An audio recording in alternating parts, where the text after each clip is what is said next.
Tai labas visiems.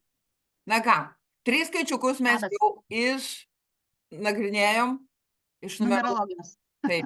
Bet kadangi Danutė yra ir sertifikuota tarologė, tai galvoju, gal kokia reikia apie tarologiją Danutės paklausti. Klausk. Gal šiandieną pradėkim grynai pats pagrindas tarologijos ir ką jisai gali vat, žmogui duoti, gero, blogo, arba ką gali pasakyti. Nu taip pat trumpai ir aiškiai, kas tas yra tarologija ir ko tikisi žmogus pasiskambinęs ar parašęs tarologui, ko jisai gali tikėtis, ką gali pasakyti taro kortos, vienu žodžiu.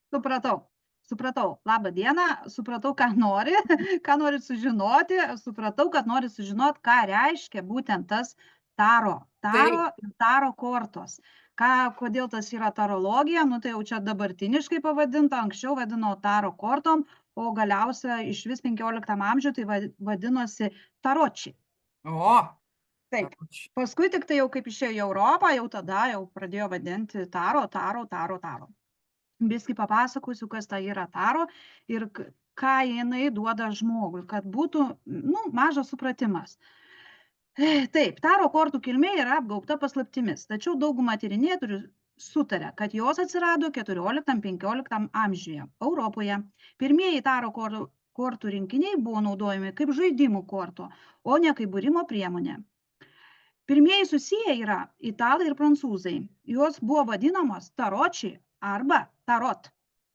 Šios buvo puošnios kortos, dažnai gaminamos rankomis. Turtingiems žmonėms jas piešdavo įžymus dailininkai, nes tos taro kortos, kaip aš minėjau, jos 14-15 amžiuje jos buvo naudomos tik turtingiems žmonėms pažaisti. Jie net nežinojo, kad gali kažką tai reikšti ir turėti. Tikėtina, kad taro kortos buvo įkvėptos islamo pasaulyje, naudojamų žaidimų kortų, kurios per Ispaniją pasiekė Europą. 18 amžiuje jos pradėtos sieti su mistiniais, simboliniais ir naudojamas ezoteriniuose būrimuose. Jau 18 amžiuje pradėjo biskį kortą eiti į būrimą. Prancūzas Antionetė buvo vienas pirmųjų, kurie iškėlė teoriją, kad taro kortos turi senovės Egipto kilmę, nors šis teiginys nėra pagristas istoriniais faktais. Ką taro kortos duoda žmonėm? Dabar ir pažiūrim, ką mums taro korta duoda. Savęs pažinimą. Taro korta padeda žmonėm reflektuoti apie savo gyvenimą, emocijas ir problemas. Kortos dažnai interpretuoja kaip priemonė gilesniam savęs pažinimui. Tai vadinasi, kad korta padeda biskį save giliau pažinti. Savęs pažinimo korta čia vadinasi patariamoji priemonė. Jos dažnai naudojamas priimant sprendimams arba ieškant atsakymų į svarbius klausimus. Meditacija ir dvasinis augimas. Kortos gali būti naudojamos kaip įrankis medituoti arba dirbant su asmeniniu tobulėjimu. Tai gali net ir galiu patraktuoti, kad gali kartais ir psichologai panaudoti tokią metodiką. Sau biskį kaip padedant, bendraujant su žmogum, su jo dvasinė būsena.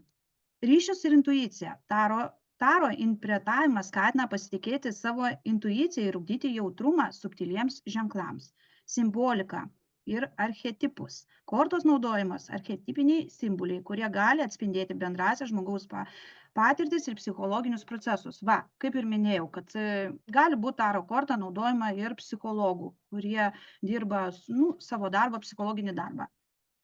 Svarbu pažymėti, kad taro korta nėra griežtas pranašavimo įrankis. Jų naudojimas priklauso nuo žmogaus požiūrio. Vieni jas mato kaip dvasinė priemonė, o kiti kaip psichologinį savęs pažinimo įrankį. Tai ką taro korta pasako mums? Jinai nėra būrimo įrankis, jinai negali žmogui išburti jo, kaip pasakyti, kai būna ateina žmogus, kada aš numirsiu, kada aš pagimdysiu, kada aš susirgsiu, kada aš pasveiksiu, o gal man daryti operaciją, o gal ne. Iš šitus klausimus taro korta neatsakys. Jin tiesiog yra mūsų gyvenimo patarėja. Kaip sako, ateina žmogus pas psichologą, jisai ko atėjo? Jam yra blogai, jam savijauta yra bloga, jam psichika yra bloga, jis nežino, ką daryti, jis kreipiasi psichologo pagalbos. Padėk man, susitvarkyti su savim. Taro korta lygiai taip pat tą patį daro, ką psichologas, tik tai truputį kitaip. Nes galima su taro korta pasižiūrėjus savo kelią, pasižiūrėjus biskį į priekį, čiut-čiut likimą, kaip sakiau ir minėjau prieš tai, kai skaičiukus analizavom, kad likimą galima truputį pasukt, vat aš gal to nedarysiu, gal va tos kelionės nevažiuosiu ir man visiškai kitaip jau korta pasisuks ir mano likimas pasisuks kartu su ja. Nu ir čia kaip ir pirmai minėjau, kad taro korta tik mūsų patarėja. Ji mum tik gali patarti, kaip ir psichologas irgi gali patart su savo mokslu, savo išmintim, kaip žmogui pasikoreguoti gyvenimą. Dabar aš tau užduosiu tokį vieną labai aktualų klausimą, kas liečia tarologiją. Šios dienos, šiai dienai gal žmonėm labai yra aktualus klausimas ir tikrai dažnai susiduriu pati su to klausimu ir bendraujant su žmonėm irgi.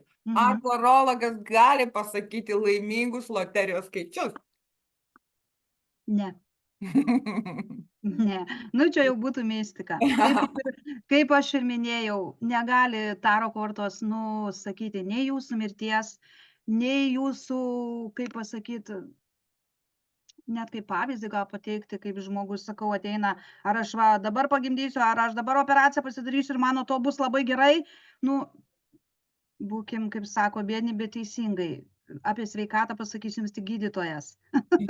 Taip ir apie loteriją. Nu, čia laimės dalykas. Ką čia gali žinot? Tik tai gali taro kortą pasakyti, ar jūs laimėsite tų pinigų. Ar būsite bent jau laimingas. tiek, va. Tai bent tiek, ar tokiai loterijai gali jum pasisekti, ar ne, tai gali tokį, nu, galit asmeniškai įsimesti būtent ant šito klausimo ir tada galima, aišku, pasižiūrėti, pasikoreguoti. Nes paprasčiausia, o pačių skaičiukų tikrai taro korto nenusakys, nes čia jau būtų mistika ir visi būtume mes milijonieriai. Va, teisingai. Taip, tai į tokį nelabai išeitų klausimą, o pasikoreguoti savo gyvenimą arba atsakyti į savo gyvenimo klausimus. Taip, be abejo, taro kortą gali.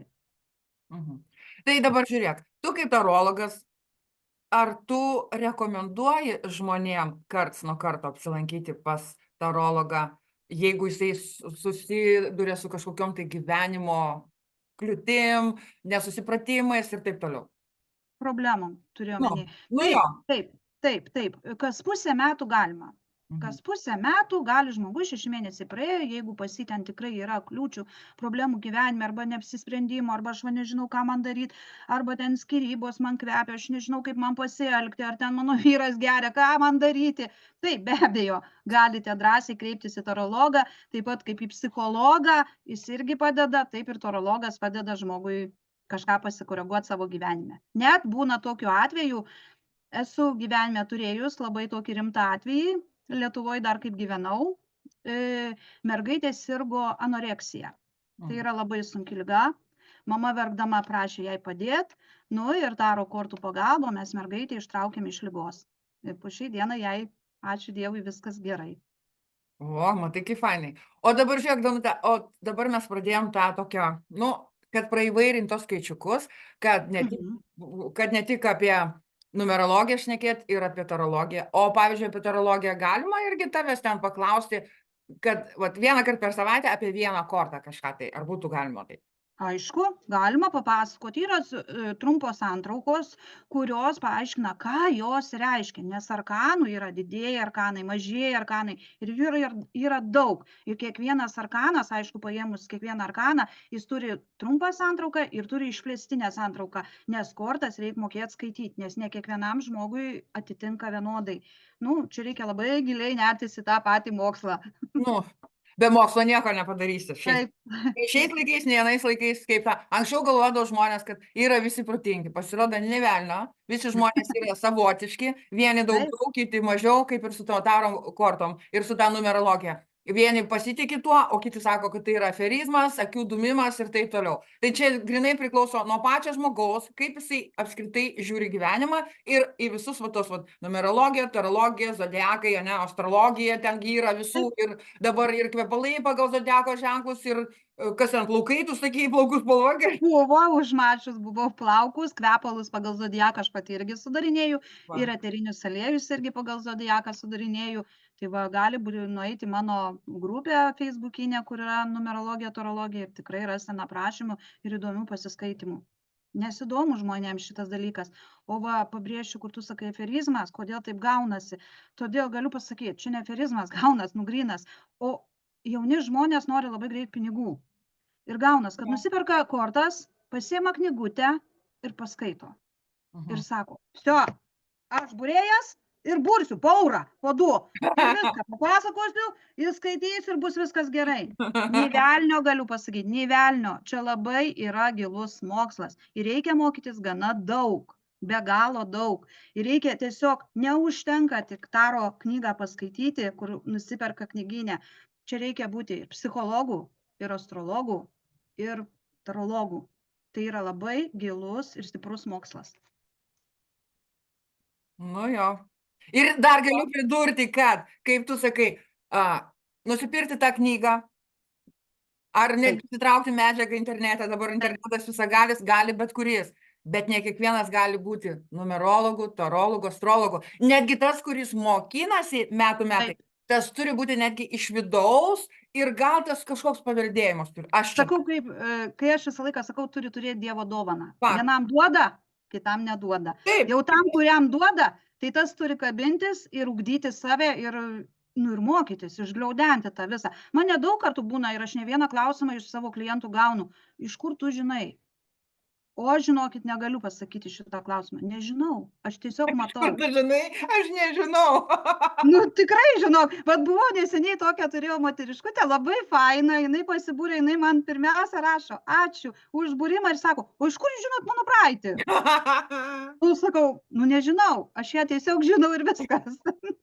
Gerai, o čia gerai pasakyta, iš kur tai, nu nežinau, o čia tai, Nežinau, tiesiog žinau, matau, aš tiesiog matau. Aš paimu žmogų, aš pirmiausiai pradedu analizuoti labai ilgai. Pavyzdžiui, pas mane būrimas vyksta labai ilgai. Aš maždaug prie vieno žmogaus prasėdžiu apie valandą laiko, nes pirmiausia, man jį reikia išanalizuoti kaip žmogų, o paskui jau lysti į jo vidų, kas ten pasidaros ir kas ten netvarkoj. Nu, kaip ir psichologas, žiūrėk. Jis pirmiausia išanalizuoja žmogų, paskui jau kapsto jo problemas ir padaro išvadas. Taip ir pas mane.